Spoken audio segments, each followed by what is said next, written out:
After 20 years, we finally have a sequel to one of the best games on the GameCube, and it's everything I hoped it would be. And no surprise, it was developed by Masahiro Sakurai. This game feels like Smash Ultimate if it were a racing game. It has a colorful cast of characters, fun tracks to race on, and 3 separate game modes with tons of achievements to keep you busy. The first mode, Air Ride, isn't like Mario Kart. It has its own spin on things. Instead of pushing a button to accelerate, you move automatically and steer left or right. You use 2 buttons. You press B to brake or drift around corners,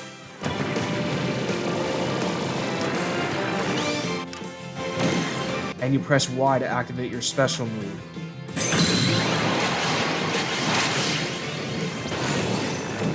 Instead of breaking boxes to get items that you use against other racers, you either attack smaller enemies or other racers to get short speed boosts, and then use copy abilities to get the advantage.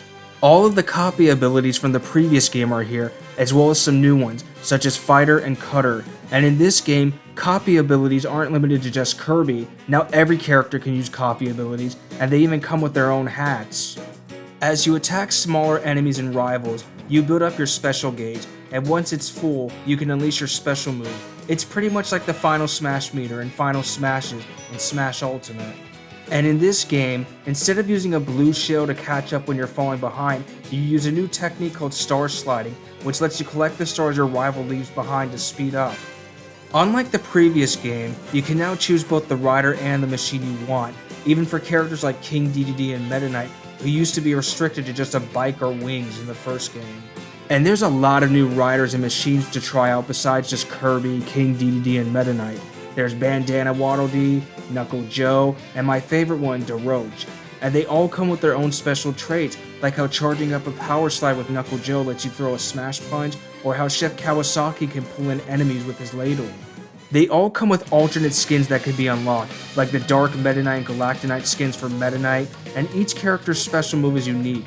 King Dedede uses his Jet Hammer to speed past rivals, Kirby uses his Ultra Sword from Smash Bros to clear out multiple enemies at once, and Chef Kawasaki serves up Spicy Curry to burn other racers. All of the machines from the previous game are here, as well as some new ones like Tank Star, Hop Star, and my favorite one, Transform Star, which lets you switch between bike mode for narrowing corners and star mode for gliding.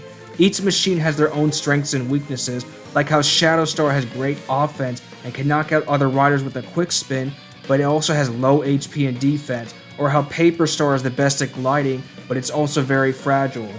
And to make things even easier and less competitive when trying to win races, you now race with up to 6 riders instead of 12 like in Mario Kart.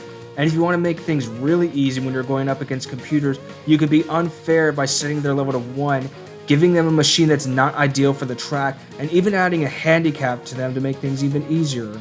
Adding even more similarity to Smash Bros, Air Riders even comes with its own announcer. Starman! Gooey! Tank Star!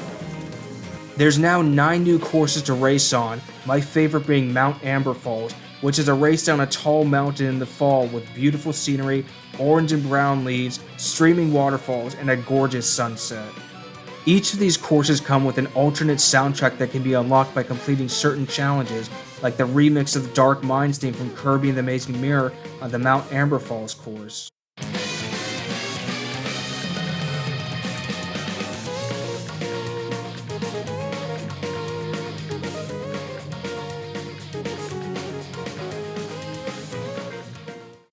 And the visuals in each course are just stellar. Whether you're being transitioned through the Crystal Cave in the Crystalline Fissure course, or when you're going right through the heart of Nova and escaping the explosion in the Galactic Nova course. I'm also glad to see that all of the courses from the first game are here, my favorite being Machine Passage. The next mode, Top Ride, is back, and while it wasn't the most popular mode in the previous game, it is still nice that it was added in this game anyway, and it's pretty much the same as it was before. It's a short race on a small track with the camera zoomed out. You race a set number of laps, collect items like the drill or Gordos to beat other riders, and dodge hazards like tornadoes and falling boulders to win. You can now race with up to 8 players instead of 4. You can choose which items spawn, such as ones that only help the player instead of hurt them, like the candy item or the energy tank, and how frequently they spawn.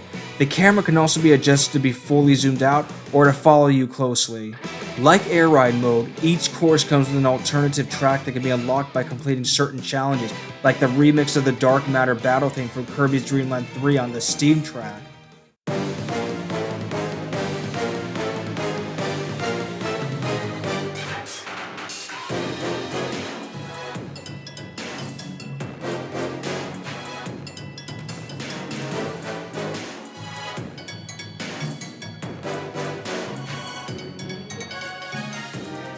Unfortunately, the retro courses from Top Ride in the first game aren't available in this one.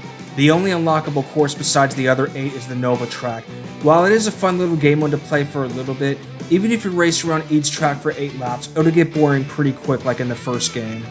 Then there's the best mode in the game, City Trial. It was great in the first game and now it's even better here, and the new map, Skya, is much bigger than the old one. There's a lot of interesting areas to explore here, like the secret dimension inside the volcano, the garden in the sky, as well as the floating islands that randomly spawn in different locations each match. It's very relaxing to just cruise around the island with your favorite machine and just enjoy the scenery in free-run mode. The game mode pretty much works the same way it did in the previous game. You have 5 minutes to run around the city collecting power-ups, find new machines to swap to, damage rivals to either destroy or steal their machines, and take part in field events to get the advantage. And the strategy in this game mode is endless. It's best to not just collect as many power-ups as you can. A better strategy would be to find a machine that excels at speed and collect power-ups that match that machine, like finding Formula Star and getting a bunch of boost and top speed power-ups, or finding a machine that has a bulky frame and can take out rivals with ease, like Battle Chariot or Bull Tank, and collect lots of HP and offense power-ups. And most of the field events that were from the first game are here as well. The giant pillar, the strange UFO, and even some new events are here such as the battleship Halberd arriving on the island, as well as giant Gordos start falling from the sky. The game mode also added 2 new mini events, those being Short Race and Dust Up Derby. In Short Race, you race against other participants on a closed off section of the map for first place. Then in Dust Up Derby, you battle rivals in another sectioned off area of the map and compete to be the last one standing to win. The nice thing about these 2 new events is that you can choose whether or not to participate in them, and even if you lose, you're still awarded some power-ups for your effort and your machine doesn't get destroyed. And if you don't participate in these contests, you don't have to worry about running into the other players who are, because they'll just appear as ghosts that won't get in your way. Then, like in the first game, after the 5 minutes are up, you compete in a random stadium contest. These range from challenges like Drag Race, where you and other players race on a straight track to the finish line, Dust Up Derby, where you knock out other riders' machines to either get the most kills or be the last one standing, or Air Glider, where you fly as far as you can with your machine.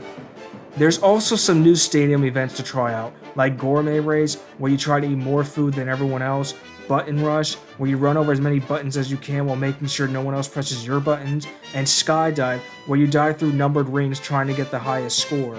One nice thing about stadium events in Air Riders is the ability to either choose which one to compete in from a pool of events, or you can even go into the options and turn off whatever events you don't like, which is great if you suck at one event and excel at another, giving you much more freedom with how you play, which is really nice. The last mode in the game is Road Trip. It's a solo journey that's very similar to Smash Ultimate's World of Light. It comes with an amazing story told in cutscenes with narration, and crystals that you unlock at the end of each level to get each piece of the story. You start by picking which character you want to use, and then you use that character for the whole story. You travel down roads with breathtaking scenery, like the sugar-coated straightaway or the full-throttle racetrack, each accompanied by remixes of songs from other Kirby games, as well as the first Kirby Air Ride game. As you race down each level, you encounter other riders that are on the left, right, or middle of the road.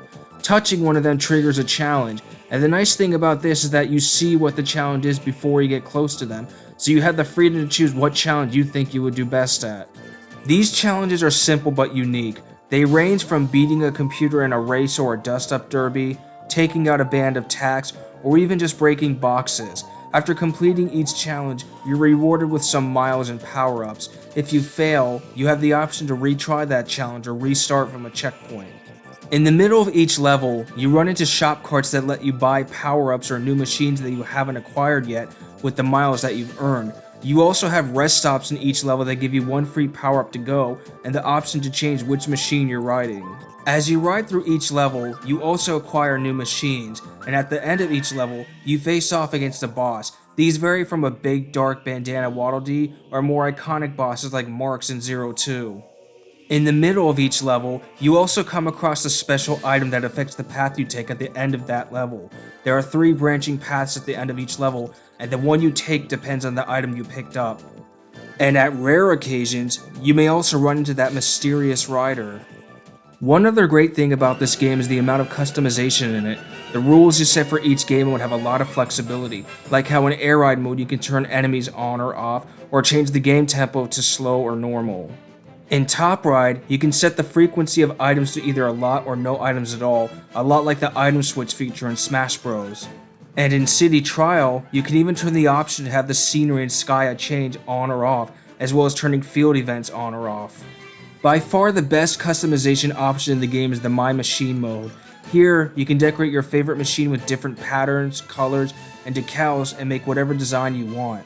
I even took my favorite machine, Transform Star, and made it look like the R-Wing from Star Fox 64. The best part of My Machine is the ability to sell your machine online for the in-game currency miles. It's a lot of fun to see what other people create, like this one for Wagon Star that looks like a GameCube. Another nice feature is the My Music option, which lets you listen to your favorite song while running around Skya in City Trial mode. And there's just so much content packed into this game. Like the gummies, you get them by winning races and can't do much with them, but they're still fun to play with. I'd have to say the best part of this game is the checklist mechanic.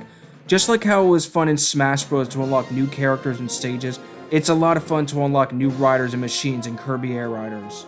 The challenges are simple but fun to accomplish, and the rewards you get for completing each challenge are meaningful. You can unlock new headgear for your rider that you can wear in races, new decals to decorate your machine with in My Machine, and new themes and stickers for your license card.